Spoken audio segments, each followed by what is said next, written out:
Il n'y a pas de société heureuse sans travail. On dit c'est impossible parce qu'on n'a jamais essayé de le faire. Et le travail est rémunéré de moins en moins. Est-ce que vous pensez que la semaine de 4 jours peut s'appliquer pour les ministres? J'en rêve.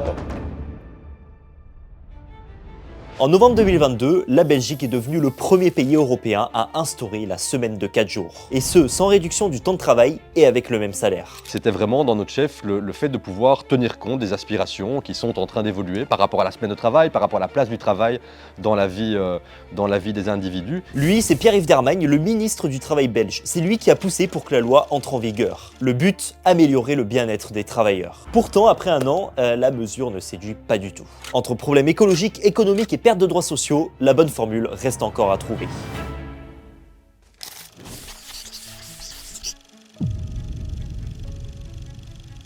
Moi, je me lève toujours à 5 h du matin, quoi. Dans les saisons pareilles, il fait froid, quand il fait chaud, quand il neige, comme maintenant, c'est difficile pour moi aussi. Hein. C'est pas comme avant, 45 ans, 50, ça va. Ce genre de témoignages, il en existe des centaines. Depuis qu'Ali ne travaille plus que 4 jours sur 5, il a beaucoup plus de temps pour se reposer.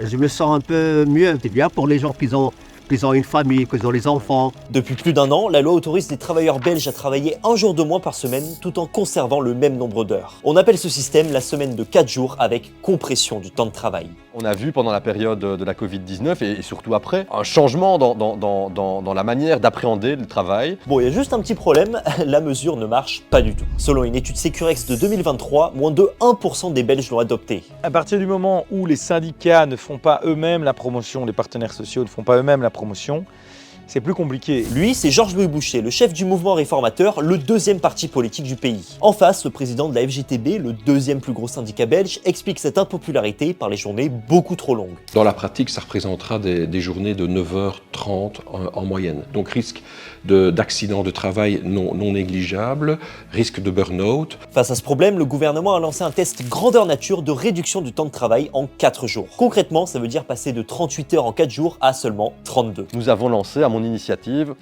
une expérience pilote pour vraiment pouvoir, avec des entreprises, évaluer les bénéfices, les difficultés aussi à mettre en place une réduction collective du temps de travail au sein des entreprises.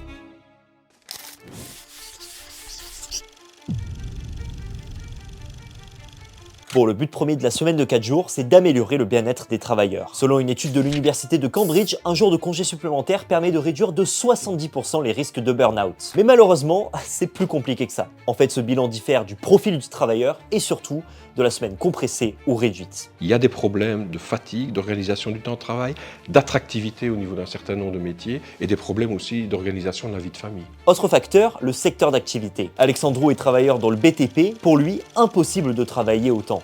Déjà, j'ai plus le temps de sortir. Je rentre à la maison, je m'endors direct. Que si c'est les mêmes heures et je ne travaille pas vendredi, ça ne m'intéresse pas. Si les bienfaits de la compression sont contestés, du côté de la réduction, les études montrent une réelle amélioration du bien-être. On constate que sur le terrain, le bien-être des travailleurs s'est amélioré et donc l'absentéisme a diminué. En plus de ça, travailler moins peut permettre de mieux prendre en compte les maladies chroniques et d'aider les personnes qui ont des règles douloureuses. Sauf que comme tout dans la vie, ça engendre d'autres problèmes, notamment sur les droits sociaux. Il y a toute une série d'avantages complémentaires, comme des chèques repas ou autres, qui dépendent du nombre de jours de prestations. Les vacances, on a posé la question, j'ai perdu 20% de mes vacances au moins l'année où je repasse à temps plein. Si vous obtenez de la réduction du temps de travail, vous allez l'échanger contre une non-augmentation des salaires. Et donc aujourd'hui, nous, on préfère miser sur un maintien du temps de travail avec une amélioration du salaire, parce qu'on ne peut pas obtenir les deux.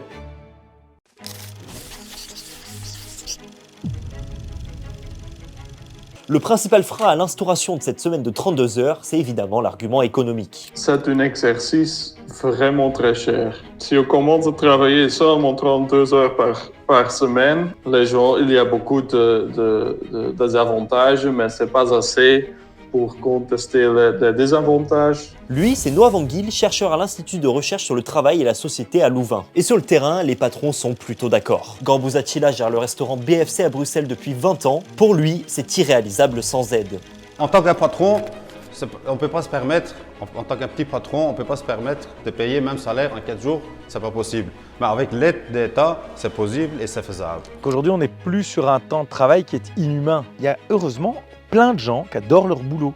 qui n'ont pas envie de travailler moins, qui ont même envie de travailler plus.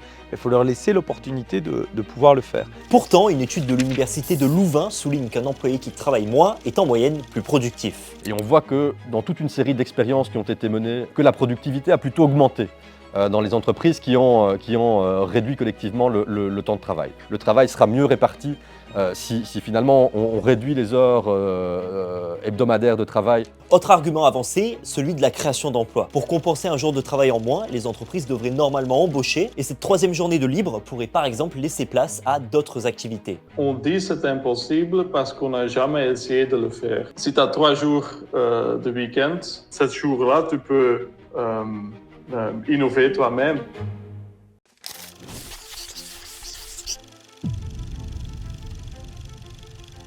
Selon une étude de l'association 4-Day Week Global au Royaume-Uni, travailler 4 jours permettrait de réduire l'empreinte carbone du pays de 21%. Travailler 4 jours semaine, notamment quand on est dans les services, ça diminue les transports des travailleurs. On ne doit pas construire des routes supplémentaires, c'est bon pour l'environnement et le climat. Le problème comme tout, c'est l'effet rebond. Ça dépend, parce que si le vendredi, ils l'utilisent pour aller à la mer, prendre l'avion et faire des week-ends en Espagne, je vois pas en quoi c'est écologique. Ceux qui ont dû mener ces études-là étaient des chercheurs très orientés à gauche, qui ont essayé de se donner une bonne impression, mais ça dépend ce que vous faites de votre dernier jour. Pour éviter cet effet rebond, les chercheurs estiment qu'il faut plutôt investir dans la création d'activités de quartier pour que les gens restent près de chez eux. Pour l'instant, on manque encore de recul sur l'environnement, mais de plus en plus de pays mènent des études pour savoir si c'est réellement tenable.